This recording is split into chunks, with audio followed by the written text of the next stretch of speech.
যে ছোট একটা মোটর দেখতে পাচ্ছেন, এটা একটা পুকুর। এই পুকুরে এক কোণাতে এই ছোট মোটরটি সেট করা আছে এই মাছ চাষ করার জন্য। এই যখন পানির অভাব বা পানির প্রয়োজন হয়, এই মোটরটি দিয়ে এই পানি পুকুরে দেওয়া হয়। এই এখানে একটা পাহাড়, পুকুর, পাহাড়ের উপরে সুন্দর আম গাছ, অনেক আম গাছ সৌন্দর্য বৃদ্ধি করেছে। তার পাশেই একটা ভুট্টোর জমি আমরা দেখতে পাচ্ছি।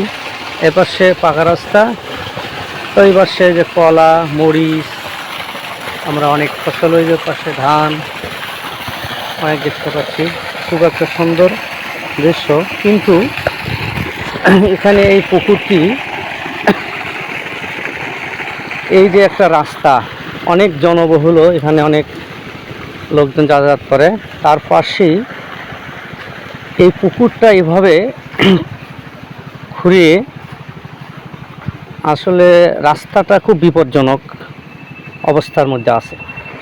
এই যে দেখছেন,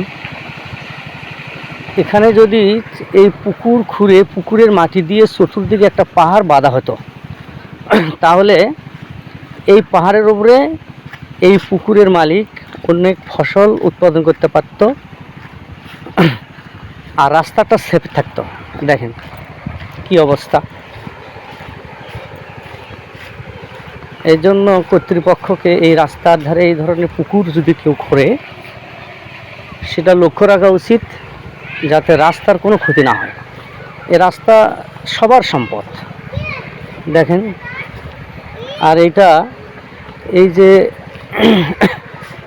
ব্লক বসানো হয়েছে, এখানে সরকারের অতিরিক্ত একটা খরচ হয়েছে। দেখেন আপনারা, এটা পুকুর, এই যে এটা কি রাস্তা, দেখেন একেবারে রাস্তার পাশ দিয়েই পুকুর খোঁড়া হয়েছে, অথচ কোনো নিরাপত্তার কোনো ব্যবস্থা করা হয়নি। তাহলে এটা যদি কোনো ভারী বর্ষণে আবার ভেঙে যায়, তাহলে এখানে সরকারি কিন্তু খরচ বাড়বে এবং জনগণের একটা ভোগান্তি হবে। তা আশা করি এই ধরনের সিচুয়েশনে বা এই ধরনের কাজের প্রতি প্রশাসনকে দৃষ্টি আকর্ষণ করছি যে কোনো জনবহুল রাস্তার পাশে যদি কেউ কোনো পুকুর খোঁড়ে, তা সেটা নিরাপত্তা মেনেই যেন খুঁড়ে থাকে। আমি প্রশাসনকে এই বিষয়গুলো, অর্থাৎ কর্তৃপক্ষকে ভাবার জন্য, চিন্তা করার জন্য আমি বলছি, তারা যেন এই ধরনের পদক্ষেপ গ্রহণ করে। একটু পদক্ষেপ গ্রহণ করলেই, একটু ভাব বিনিময় করলেই এগুলো কিন্তু সমাধান হয়।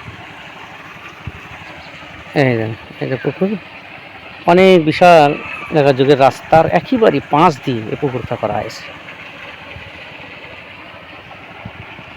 এটা কিন্তু ঠিক না। এই পুকুর, এই মাটি দিয়ে যদি চতুর্পাশে একটা পাহাড় বাঁধা হতো, এই পাহাড়টা সে কাজে লাগতো, সৌন্দর্য বৃদ্ধি করতো এবং এই রাস্তারও কোনো ক্ষতি হতো না।